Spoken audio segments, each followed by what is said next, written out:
Baik, jumpa lagi dengan saya di kuliah Apoteker Anton. Kali ini kita akan membahas tentang drug related problems, atau yang di bahasa Indonesia kita biasa singkat dengan sebutan DRP, gitu ya. Drug related problems. Apa itu drug related problems? Kemudian kategorinya seperti apa? Nanti akan kita bahas di video ini. Baik, sebelumnya topik ini adalah bagian dari mata kuliah farmasi klinik di Fakultas Farmasi Universitas Jember. Sebagai overview, nanti kita akan bahas tentang ruang lingkup dan definisi dari drug related problems seperti apa, kemudian sistem klasifikasinya, setelah itu kategori DRP berdasarkan PCNI atau Pharmaceutical Care Network Europe, kemudian DTP ya, kalau ini dari Jipol et al.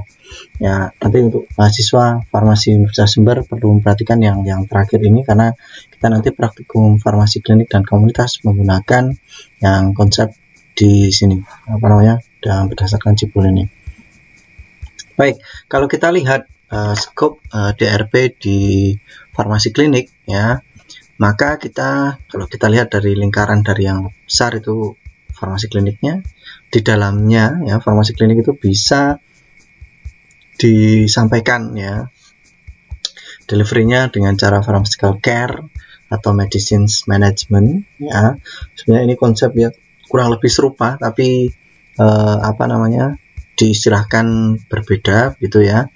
Kalaupun berbeda ya tidak terlalu berbeda jauh gitu ya, tipis-tipis gitu lah ya. Yang intinya adalah penggunaan obat untuk pasien itu perlu diperhatikan ya, agar obat ini bisa digunakan secara optimal demi meningkatkan outcome kesehatan untuk pasien gitu ya. Nah, di dalam konsep pharmaceutical care ya, untuk pelaksanaannya, aktivitasnya, salah satunya kita perlu mengenal salah satunya ya konsep drug related problems, atau diistilahkan juga drug therapy problems ya. Sebenarnya ini juga sama, konsep yang sama, tapi diistilahkan berbeda karena yang membuat berbeda gitu ya, yang berbeda. Bahkan ada terminologi lain gitu ya yang digunakan untuk menyebut yang sama ini, misalnya seperti pharmaceutical care issue ya oleh Verska tahun 2002, kemudian juga pharmacotherapy failure oleh Fernandez Limas ya. Beliau adalah editor di jurnal Farmasi Practice ya. Oke. Baik. Nah, kalau sekarang kita lihat definisi terminologi dari masing-masing istilah tadi. Kalau drug therapy problem itu adalah any undesirable event ya, kejadian yang tidak diinginkan yang bisa dialami oleh seorang pasien yang mencakup atau yang diduga ya, yang diduga melibatkan terapi dengan menggunakan obat dan dapat mempengaruhi ya pencapaian tujuan terapi yang diinginkan. Itu yang namanya drug therapy problems. Kemudian ada istilah drug, ini dari Jipol ya et al. 2007. Kemudian ada drug related problems ya. Sebenarnya ada banyak istilah untuk ini, dan yang saya ambil di sini adalah yang berdasarkan PCNI, Pharmaceutical Care Network Europe. Di sini dikatakan sebagai an event or circumstance involving drug therapy that actually or potentially interferes with desired health outcome. Jadi kejadian atau situasi yang melibatkan terapi obat yang bisa jadi ada ya secara aktual atau manifested ada di situ, terjadi nyata gitu ya, atau yang terjadi secara potensial atau punya peluang untuk terjadi atau berisiko terjadi gitu ya, yang mempengaruhi outcome kesehatan yang diinginkan. Jadi bisa berdampak, maksudnya mempengaruhi secara buruk ya, yang berdampak terhadap outcome kesehatan ya. Bisa jadi harusnya terapinya sukses tapi agak menceng dikit gitu ya, gagal gitu ya, karena kejadian ini ya. Jadi makanya kita menamakan ini masalah gitu ya. Baik, ini kalau dilihat dari sistem klasifikasinya ada banyak sistem klasifikasi ya. Ya banyaknya nggak ratusan sih ya, cuman berapa lah mungkin nggak sampai belasan. PCNI ya itu sempat mengkaji gitu ya, ada beberapa sistem pengelompokan ya. Misalnya di sini ada, kalau dihitung ada 1, 2, 3, 4, 5, 6, 7, 8, 9, 10, 11, 12, 13 ya. Ini kajian di tahun 2003, jadi ada 12 di tahun 2003. Mungkin setelah itu akan mungkin ada beberapa tambahan lagi begitu ya. Baik, jadi PCNI itu bekerja dengan drug related problems. Ini klasifikasi drug related problems relatif lama ya. Nanti kita lihat sistem klasifikasinya seperti apa ya. Klasifikasi DRP dari PCNI itu dibagi menjadi 5 gitu ya. Jadi 5 domain istilahnya, 5 ranah ya, 5 ranah. Yang pertama adalah problems. Jadi sebuah kejadian itu bisa dilihat masalahnya itu apa, kemudian penyebabnya apa, kemudian intervensinya itu apa, rencana intervensinya itu seperti apa, kemudian acceptance ya, penerimaan terhadap rencana intervensi itu seperti apa, dan status final dari DRP tersebut ya, outcomes. Dulu tahun 2000 berapa ya, sekitar 2011an, 10-11an ketika saya pertama kali mengajar tentang DRP ini, saya juga mengambil dari PCNI, tapi waktu itu masih ada PCIO ya, PCIO yang A belum ada ya. Jadi seiring berjalannya waktu, PCNI ini membuat sistem klasifikasinya ini berkembang ya. Kalau dulu yang saya ajarkan itu mungkin versi berapa ya, versi 4 atau versi 5 gitu ya. Dan 2016 itu versi 6, sekarang ini sudah sampai ke versi 9 ya. Dan menariknya PCNI ini bekerja dengan sekarang mereka memvalidasi ya klasifikasi ini ya, dengan cara merekrut apoteker dari berbagai negara untuk ikut serta dalam validasi. Kalau Anda mau, silahkan kunjungi website PCNI gitu ya, pengen ikut validasi dari klasifikasi mereka. Sekarang mereka sudah sampai di versi 9.1 gitu. Baik, dari primary domain sini, masing-masing primary domain sini berisi, yang problems berisi 3 domain, kemudian causesnya 9, plan intervention 5, yang intervention acceptance 3, dan yang status of the DRP 4. Oh ya, mungkin Anda bertanya-tanya kenapa kok status of the DRP dinyatakan O? Karena sebelumnya ini dinyatakan sebagai outcomes ya, outcomes of interventions ya, outcome of intervention, tapi kemudian berubah konsepnya. Nah, di masing-masing primary domain sini ada kita bisa katakan subdomains gitu ya, yang jumlahnya causes ini yang paling banyak 43 gitu ya. Sedangkan problems ada subdomainsnya sebanyak 7, kemudian interventions 17, acceptance 10, dan outcome atau status itu 7. Nah, ada catatan kalau misalnya Anda mau melakukan kajian ya, atau melakukan penelitian dengan menggunakan DRP. Oh ya, begini, kenapa kok ada banyak sistem klasifikasi, kemudian PCNI juga berusaha untuk menengahi berbagai macam sistem klasifikasi ini. Ini gunanya, ini sangat berguna ketika ada penelitian dan juga laporan penelitian. Ketika kita menyebutkan DRP dengan istilah yang berbeda-beda, drug related problem diistilahkan dengan cara yang berbeda-beda, bisa jadi kalau kita melakukan kajian yang komprehensif, kita bingung dengan kita mau pakai istilah yang mana begitu ya. Karena itu advokasi terhadap istilah ini kemudian agar bisa masuk ke PubMed, MAS term atau medical subject heading terms, itu penting sekali dilakukan agar kalau penelitian ya menggunakan kurang lebih standar yang sama gitu ya. Sekali lagi perlu diingat kalau clinical pharmacy itu ilmu yang relatif baru ya, disiplin profesi yang relatif baru, sehingga istilah itu banyak berkembang gitu ya, bisa jadi merujuk pada hal yang sama. Nah, ini perlu kayak harmonisasi ya, kayak standarisasi begitulah ya. Ya, agar kalau orang melakukan sesuatu itu bicara dengan bahasa yang kurang lebih sama begitu.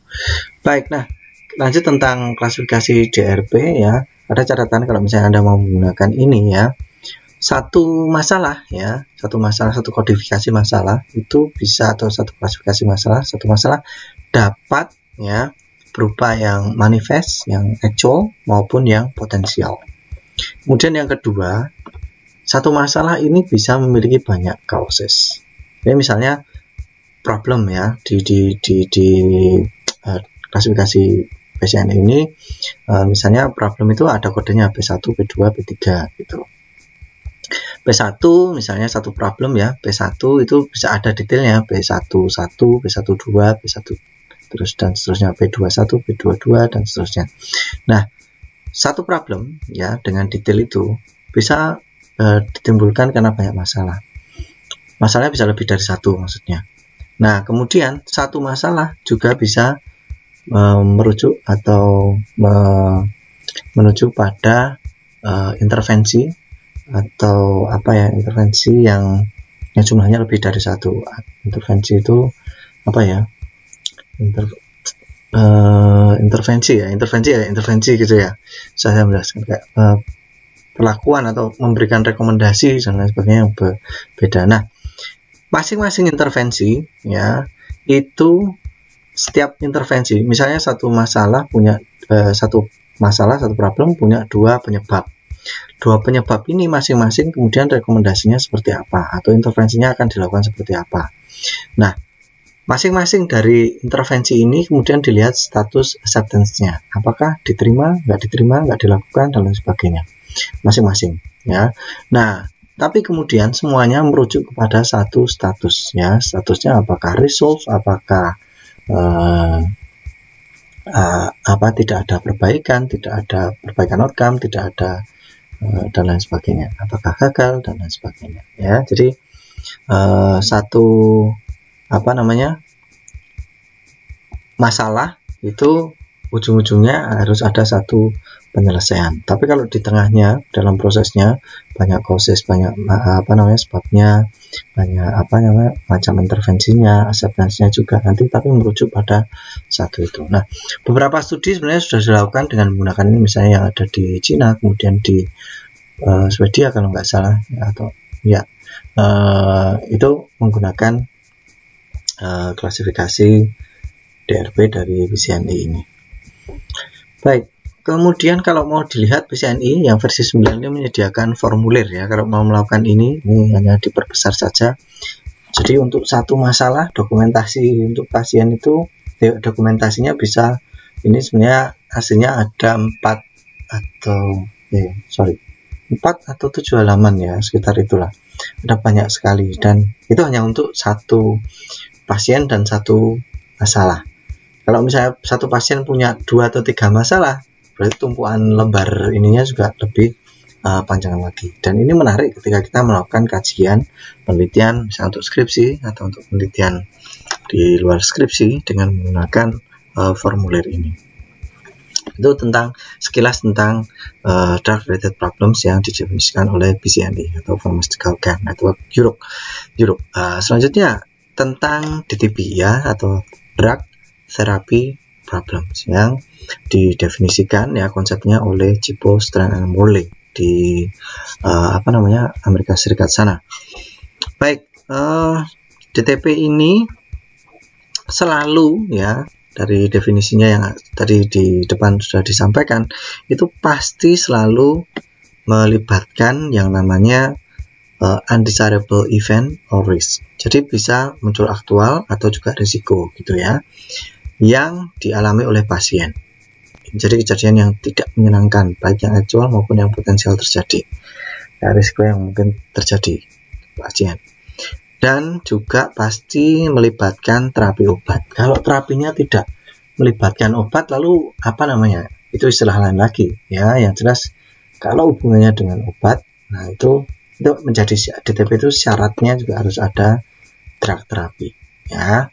Lalu bagaimana Pak misalnya kalau misalnya itu vitamin yang bukan masuk klasifikasi obat, atau yang misalnya suplemen, ya, asalkan kemudian itu relate, ya, bisa dihubungkan dengan obat, ya, misalnya ada interaksi antara itu dengan obat, ini bisa masuk ke drug therapy problem, ya. Tapi kalau masalahnya terkait nutrisi makanan dan lain sebagainya, ya enggak gitu ya. Tapi kalau terkait dengan total parenteral nutrition, ya bisa hubungannya dengan ini gitu ya. Baik. Kemudian bahwa hubungan antara event kejadian yang tidak diinginkan atau risiko kejadian yang tidak diinginkan dengan drug terapi itu, ya, dengan terapi obat itu harus ada, ya, ataupun yang diduga atau potensial terjadi, ya. Jadi harus ada hubungan itu. Ada 3 hal ini, tiga hal yang menjadi syarat satu DTP, satu kasus DTP. Nah, DTP, konsep DTP dari Cipol ini kalau dilihat, ya, ini berdasarkan bicaranya berdasarkan drug related needs atau kebutuhan yang terkait dengan penggunaan obat. Yakni yang pertama tentang keamanan, isu tentang keamanan dia tempatkan itu di awal, ya, di paling atas. Kemudian setelah itu ada compliance atau kepatuhan pasien, ya. Ada yang misalkan compliance, ada yang misalkan adherence, ada yang misalkan concordance, ya, gitu. Tapi di Cipol ini compliance, oke lah. Oke, kemudian ada indication, ya, indikasi terapi dan effectiveness, ya. Baik, kalau dilihat dari ini kemudian dipecah menjadi kategori DTP. Ada 7 kategori DTP.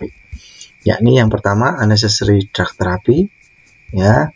Yang kedua needs additional drug therapy, ya. Kemudian ineffective drug, ya. Ini hubungannya berarti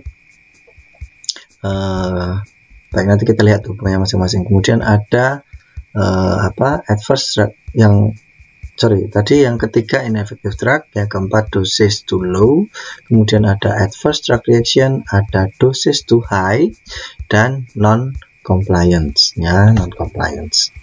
Unnecessary jadi non compliance atau juga sekarang disebut juga non adherence gitu, ya, adherence. Baik, satu sama lain ini bisa dihubungkan, ya, kebutuhan safety drug related needs dengan kategori masing-masing obat ini gitu, ya. Misalnya safety ini hubungannya dengan misalnya adverse drug reaction dengan dosis too high misalnya, ya. Kemudian yang compliance, non compliance sendiri, indication berarti unnecessary drug therapy sama needs additional drug therapy, sedangkan effectiveness bisa berhubungan dengan ineffective drug atau dosis too low gitu, ya. Baik, selanjutnya kita lihat masing-masing kategori ini memiliki subkategori. Tadi kalau yang DRP nggak saya bahas, ya, karena subkategori banyak sekali gitu, ya.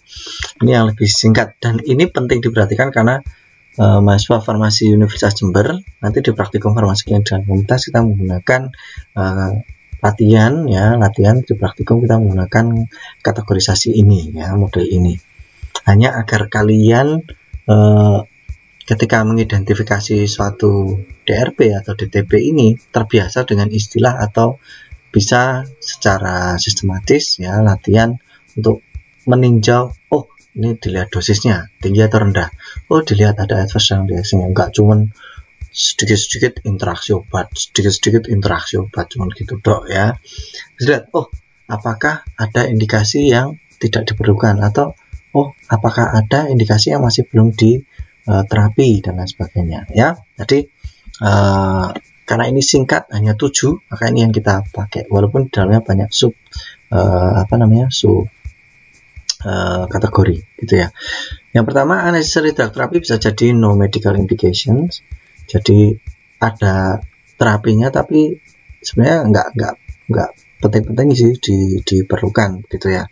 Kalau Anda baca di bukunya Cipol ini, dia ada rincian seberapa besar sih masing-masing kategori DTP ini atau obat-obat apa yang sering berhubungan dengan masing-masing kategori DTP ini. Tapi saya tidak sampaikan di video ini, gitu ya. Dan bisa jadi duplicate terapi ya, terapinya sama, ada yang dipakai terus itu. Kemudian non drug terapi indicated ya, atau bisa di terapi apa namanya tanpa obat begitu ya, misalnya menggunakan hanya misalnya yang terutama biasanya contohnya misalnya batuk pilek gitu ya, tapi pakai antibiotik, ini kan unnecessary drug terapi ya. Kemudian untuk menghindari terjadinya adverse drug reactions ya, atau bisa jadi adiktif atau rekreasional, atau ya memang ini sebenarnya istilah kalau di masyarakat kita seringkali menyebut, oh nanti kalau kecanduan obat seperti apa, padahal kalau minum vitamin terus kecanduan seperti apa, padahal vitamin nggak menimbulkan kecanduan, tapi karena kemudian menimbulkan rasa nyaman, atau kalau itu menjadi rutinitas terus orang bilang itu, padahal itu sebenarnya bukan kecanduan ya. Baik, kemudian ada yang DTP kedua, need additional drug therapy, need for additional drug therapy. Ada untreated condition, ada kondisi, ada indikasi tapi tidak diterapi. Kemudian untuk kebutuhan profilaktik atau juga untuk preventif, pencegahan, harusnya dicegah tapi tidak diberikan. Misalnya gampangannya, misalnya pasien punya gastrointestinal problem tapi kemudian menggunakan non-steroidal anti-inflammatory drugs ya, relatif punya biasanya di garis bawahi adverse drug reaction-nya untuk gastrointestinal bleeding misalnya. Nah, kalau misalnya penggunaan obat tersebut tidak bisa dihindari, maka kita bisa menggunakan preventive drugs gitu ya, untuk sebagai terapi suplemennya, komplementernya gitu ya. Jadi memang butuh tambahan, atau bisa jadi diinginkan tambahan terapi yang sinergistik atau potentiating ya. Jadi agar semakin efek yang didapatkan untuk pasien itu semakin baik ya. Kalau sinergistik atau potentiating kan 1 tambah 1 tidak lagi 2 gitu ya, tapi lebih besar lagi ya. Kemudian yang ketiga ada ineffective drug, rinciannya misalnya more effective drug available ya, misalnya memang obatnya sesuai dengan indikasi gitu ya, tapi bisa jadi kurang efektif, atau bisa jadi ada condition refractory to drug ya, kemudian dosis formnya mungkin kurang tepat, jadi obatnya bisa dikatakan inefektif. Jadi, atau obat yang memang betul-betul nggak efektif untuk kondisi tersebut. Dosis too low, jika ada kesalahan dosis ya, memang dosisnya lebih rendah gitu ya. Kemudian frekuensinya ya, jadi dosis itu tidak hanya merujuk pada kekuatan yang diminum sekali diminum, tapi juga jumlah tabletnya berapa, kemudian frekuensinya dalam sehari itu berapa kali sehari, itu dosis atau regimen dosis ya, sampai ke sana. Kemudian ada interaksi obat yang menyebabkan misalnya misalnya berinteraksi dengan obat yang pemetabolisme enzim Stockholm P450, meskipun nggak langsung terjadi, butuh beberapa hari untuk terjadinya induksi enzim gitu ya. Setelah berapa hari ternyata biasanya kadar obatnya dalam darah itu sekian, konsentrasinya sekian, kemudian ketika enzim metabolisme sudah diinduksi, maka metabolisme obat ini dengan lebih cepat sehingga jumlahnya kadar obat dalam darahnya menjadi berkurang dari banyak, maka secara keseluruhan dosisnya menjadi lebih rendah gitu ya. Atau kemudian durasinya harusnya dipakai minimal 5 hari, tapi kemudian dipakai hanya sehari atau 2 hari ya. Itu sering terjadi di praktek pengobatan sendiri yang non responsible gitu ya. Asal orang menggunakan obat kemudian merasa sudah enakan, tidak dihabiskan atau tidak dituntaskan gitu ya. Baik, kemudian di TP ke-6 ada adverse drug reaction ya. Nanti ini dibahas di materi kuliah ya farmasi klinik ini di topik yang lain, di pertemuan yang lain. Ada bisa jadi undesirable effect, kemudian unsafe drug ya, yang memang tidak aman sesuai kondisi pasien. Misalnya gentamicin digunakan untuk pasien yang mengalami gangguan ginjal ya. Meskipun gangguan ginjalnya mungkin tidak parah, tapi kalau menggunakan gentamicin ya jelas harus hati-hati, atau kalau bisa diganti dengan antibiotik yang tidak membebani fungsi ginjal misalnya ya. Kemudian interaksi obat ya, jadi interaksi obat itu masuk ke dalam adverse drug reaction, apalagi kalau yang menimbulkan terutama yang akibatnya ya berarti yang di luar yang tadi mekanisme inhibisi induksi, berarti inhibisi bisa jadi yang seperti itu yang menimbulkan kejadian yang tidak diinginkan. Biasanya sih yang lewat mekanisme inhibisi ya, karena inhibisi itu bisa terjadi seketika ya. Misalnya contoh klasiknya adalah interaksi antara grapefruit juice ya, jus jeruk ya, jeruk yang kayak jeruk apa ya, jeruk grapefruit itu istilahnya ya, bukan anggur ya, meskipun ada grape-nya, tapi grapefruit ya, karena grapefruit itu ada yang warnanya keunguan gitu ya dalamnya, meskipun nggak semua grapefruit itu ungu. Nah, ketika dia diminum dengan velodipin misalnya, terjadi peningkatan AUC velodipin ya, konsentrasi dalam plasmanya meningkat berkali-kali lipat gitu ya. Itu hanya sekali minum jus jeruk ukuran 1 mug itulah, sekitar 250 ml itu dengan velodipin bareng, itu juga terjadi beberapa saat setelah itu. Jadi bisa langsung sekali. Kalau induksi kan tadi butuh beberapa waktu ya, maka bisa mengurangi dosis obatnya. Kalau ini yang drug interaction ini maksudnya yang adverse reaction-nya yang bisa langsung seketika itu terjadi gitu ya. Kemudian dosis administered or change ya, bisa dilihat dari itunya apa, adverse reaction dari dosis yang diminum ya, atau dosisnya berubah ya. Kemudian karena allergic reaction, biasa adverse reaction yang biasanya kalau di kelas ada bisa macam-macam klasifikasi dari adverse drug reaction, tapi yang umum itu ada tipe A, tipe B gitu ya. Yang tipe B ini yang allergic reaction, jadi tidak non dose dependent ya, hanya ada sedikit saja kemudian bisa menyebabkan reaksi alergi gitu ya, dalam manifestasi yang beragam dari sekedar gatal-gatal sampai dengan misalnya asma gitu ya.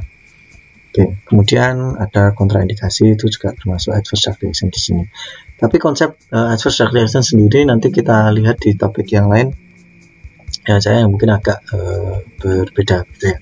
Kemudian dosis too high, kalau wrong dose ya, dosisnya memang salah ya. Tadi yang dosis dulu juga wrong dose juga.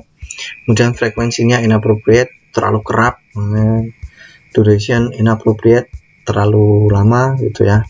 Kemudian ada interaksi obat juga bisa jadi ya, sama juga yang misalnya yang di adverse reaction tadi dengan mekanisme inhibisi yang kemudian menyebabkan dosis obatnya meningkat gitu ya. Kemudian incorrect administration, cara minumnya yang salah gitu ya. Jangan dikira semua orang atau masyarakat pada umumnya tahu cara minum obat ketika kita bilang, apoteker bilang minum obat 3 kali sehari ya. Bisa jadi salah tangkap, yang diminum bukan minum 3 kali dalam sehari dengan jarak 8 jam, tapi bisa jadi ya sehari pokoknya 3 dosis yang diminum langsung gitu ya. Apakah itu terjadi? Pernah terjadi, dan ada cerita semacam itu misalnya. Cara bercerita dari teman saya dari negara lain, ada anak kecil yang masuk GD gara-gara seperti itu.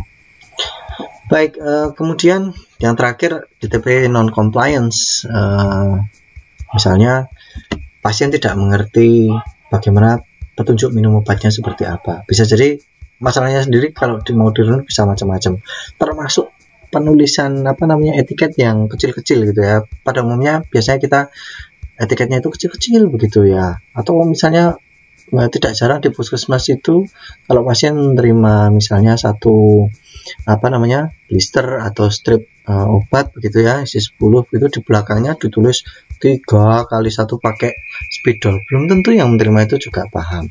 Nah, kalau hubungannya dengan itu hubungannya non compliance ya, directions not understood ya. Kemudian patient prefers not to take, memang sekedar hanya mengambil obatnya, atau istilahnya kita menebus obatnya, atau mungkin lebih tepat membeli obatnya begitu ya, membeli obatnya, atau kalau obatnya misalnya tidak membayar misalnya ya obatnya diambil dibawa pulang ke rumah, tapi karena sudah merasa baikan misalnya, ya sudah nggak diminum ya sebagaimana yang diarahkan. Kemudian juga karena lupa ya, lupa itu beda dengan lalai ya. Lupa itu memang faktor yang tidak bisa disalahkan begitu ya, disalahkan dalam arti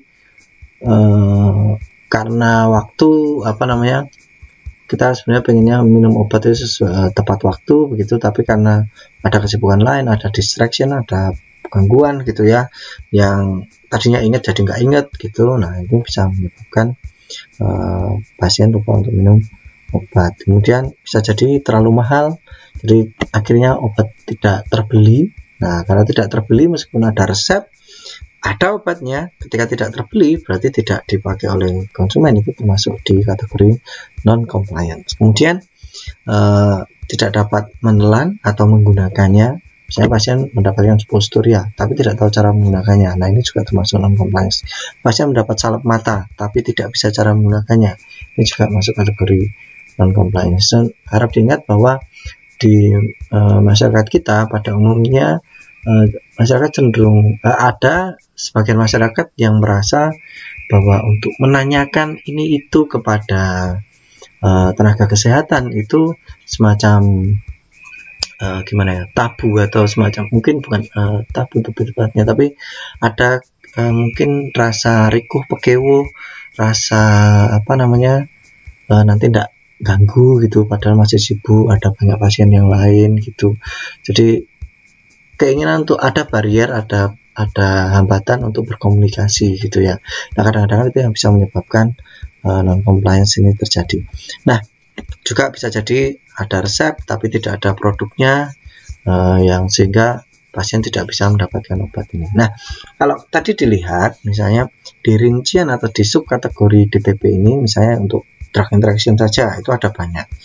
Nah, ketika Anda melakukan misalnya mengevaluasi satu kasus begitu, nah ketika ada drug interaction, padahal di sini ada drug interaction, di sini ada drug interaction, dan di sana ada drug interaction. Misalnya tadi ada di dosis too low, dosis too high, adverse reaction, itu sama-sama ada drug interaction. Nah, perlu Anda kemudian kaji lebih lanjut, kira-kira ya drug interaction yang terjadi ini ujungnya itu lebih dekat kemana. Nah, ini butuh rasionalisasi, butuh referensi ya, butuh pustaka, sehingga nanti bisa menjelaskan, ini akhirnya lebih tepat kalau ini masuknya ke yang adverse reaction, karena potensi terjadinya adverse event karena interaction ini itu lebih besar, atau obat ini karena misalnya memiliki ikatan plasma yang besar sekali, sehingga ketika dia terganggu dia bisa menyebabkan reaksi yang fatal ya,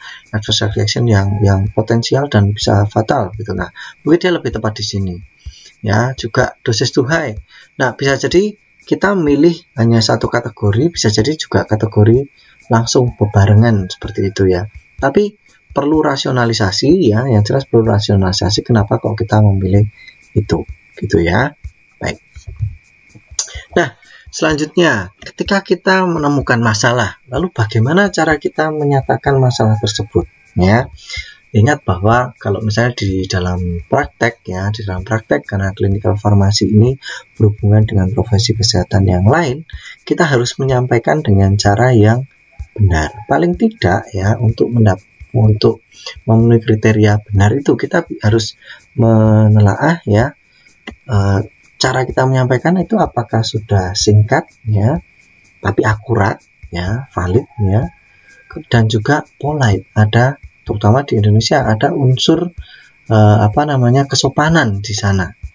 Apakah kita seperti menggurui atau kita berusaha untuk menyatakan masalah ya tanpa ada unsur kata-kata menggurui, ya, menyatakan dengan yang judgmental, ya, ini salah, ini benar, ini enggak rasional ini, dan sepertinya. Nah, jadi, itu semua juga butuh latihan, begitu ya, itu semua juga butuh latihan. Tapi ini menjadi fokus yang penting. Kenapa? Karena ketika analisis kita itu dibaca oleh pihak lain, ya, tenaga kesehatan yang lain, nada yang bisa ditangkap ini bisa menyebabkan seseorang untuk termotivasi untuk menerima, atau tidak yang ini sih gitu ya. Jadi akhirnya malah meskipun kita menemukan sesuatu yang baik, kita membuat rekomendasi yang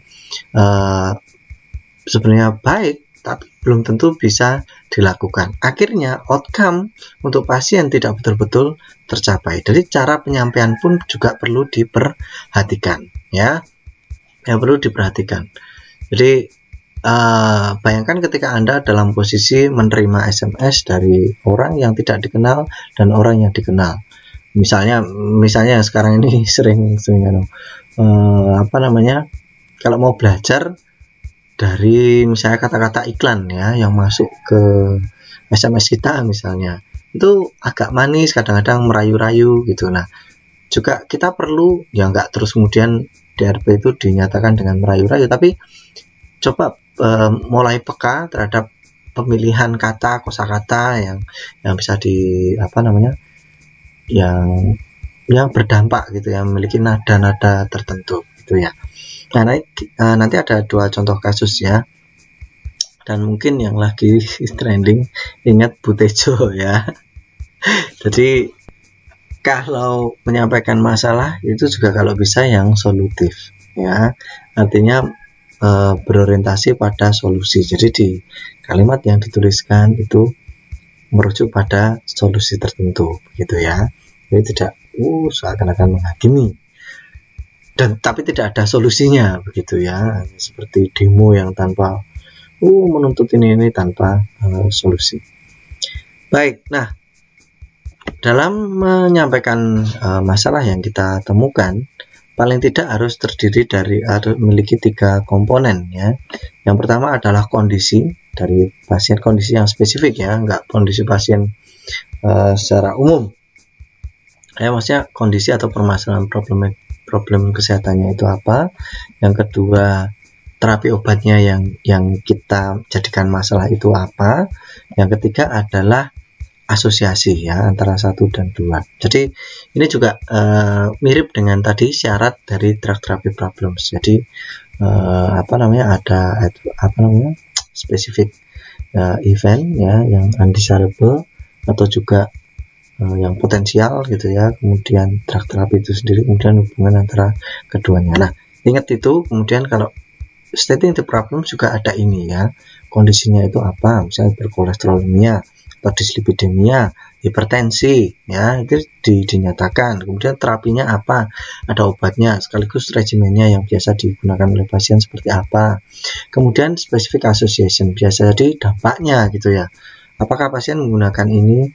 Ternyata pasien sudah selama beberapa hari, selama 3 hari ini menggunakan obat ini yang diminum sekian dengan regimen dosis sekian, tapi ternyata tidak menurunkan atau tidak memperbaiki kondisinya, sehingga mungkin menggantikannya dengan yang lain bisa terjadi.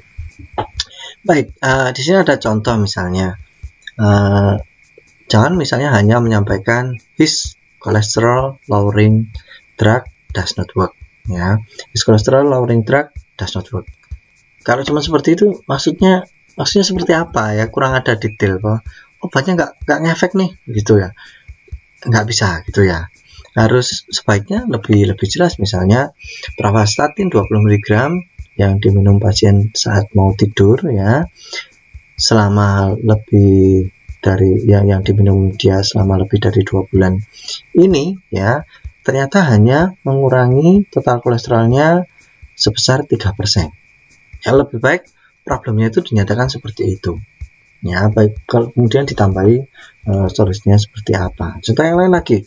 Misalnya pasien berusia 65 tahun ini ya punya GI bleeding ya, karena mengalami pendarahan di gastrointestinal karena aspirin yang dia pakai selama sebulan terakhir. Oke, di sini sebenarnya sudah mulai jelas begitu ya, tapi masih ada yang kurang di sini ya. Masih ada yang kurang karena di sini ada unsur kurang solutif ya, tidak seperti Butejo gitu ya. Jadi misalnya lebih baik misalnya dinyatakan distrakt terapi problem bisa jadi ya diatasi dengan cara mengidentifikasi terapi aspirinnya itu untuk apa ya, dan kalau kita tahu aspirinnya, nah nanti dari situ muncul keputusan bisa disubstitusi atau bisa digantikan dengan obat yang lain atau tidak. Kalau bisa digantikan dengan obat yang lain ya digantikan, kalau tidak berarti mungkin butuh preventive drug gitu ya. And substituting other medication which has low risk of GI bleeding. Nah itu misalnya contohnya seperti itu. Baik, sekian kuliah dengan materi drug related problems atau drug therapy problems. Di praktikum farmasi klinis dan komunitas kita menggunakan yang drug therapy problems ya. Nah juga nanti di kuliah PPL di praktikum PPL farmakoterapi nanti juga dipakai DRP ya. Nah nanti silahkan menggunakan istilah-istilah yang ada di DTP yang oleh Cipul ya. Kalau Anda mau mempelajari sendiri tentang DRP yang di PCNI, silahkan. Saya senang sekali karena itu rinci banget ya, ada banyak sekali yang ada di sana ya, dari problemnya itu sampai causesnya aja bisa sampai 40 lebih ya, 43. Jadi ya silahkan. Baik, kemudian ini referensinya dan juga kredit untuk kuliah ini dari Sludge Carnival, Photographs, sama background Unsplash sama Pixabay, semuanya free ya. Background saya Pixden, kemudian fonts, shadow into light and floral around, sound ya, ada sound yang backgroundnya ini Bossa Nova ini dari Orange Free Sound. Baik, terima kasih. Pertanyaan silakan diajukan di waktu kita diskusi nanti. Terima kasih, sampai jumpa di video selanjutnya, di pertemuan selanjutnya.